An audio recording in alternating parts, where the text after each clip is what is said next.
Cette année jubilaire et conciliaire interroge, par son essence même, la notion de synodalité, concept qui, pour l'orthodoxie, n'est pas seulement une organisation humaine, mais une expression du mystère de la communion trinitaire.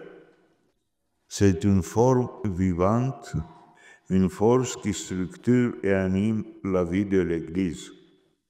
À l'heure où l'Église catholique romaine achève une réflexion conciliaire sur cette question, il nous semble indispensable de comprendre et de saisir les ramifications de cette synodalité pour le mouvement œcuménique d'aujourd'hui. Mais débutons par un regard introspectif. La synodalité pour l'Église orthodoxe n'est pas une simple structure administrative. Elle est la manifestation visible d'un mystère, celui de la Trinité, inscrit dans chaque geste, chaque parole, chaque décision collective qui structure l'Église. Le Concile œcuménique, et plus particulièrement celui de Nicée en 325, en sont le modèle vivant. Ils ont su unifier l'Église naissante sous l'Empire romain. Et plus encore, ils ont posé les bases d'un dialogue entre les églises locales.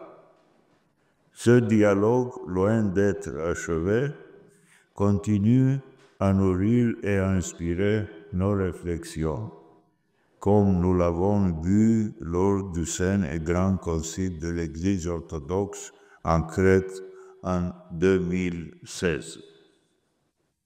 Le Concile de Nicée, avec ses 318 évêques, réunis dans un même élan, ne cherchait pas à imposer une vérité pétrifiée, mais à tracer le chemin vers une unité vivante, dynamique, toujours en devenir.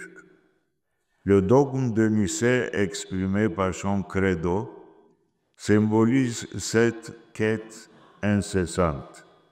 Unité dans la diversité avec le Christ comme principe de réconciliation.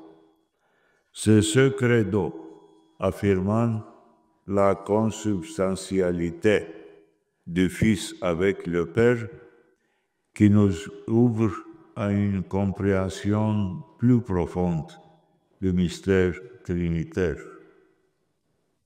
Mais ce credo, comme la foi elle-même, ne vit que dans le contexte eucharistique de l'Église. Il est prière autant qu'affirmation théologique. Pour nous, la foi de Nicée n'est pas un dogme figé dans le temps. Elle est vivante. Elle éclaire notre route. Elle appelle. Comme un foyer qui diffuse lumière et chaleur, ce jubilé nous invite à revenir à cette source originelle, à cette expression vivante et vivifiante de la foi. Il nous pousse à réexaminer les bases de notre communion et à réactualiser la synodalité comme un principe de renouvellement et de réconciliation. En cela, l'héritage de Nicée est plus qu'un simple témoignage historique. C'est une invitation à incarner cette unité, à la traduire dans notre monde fragmentaire.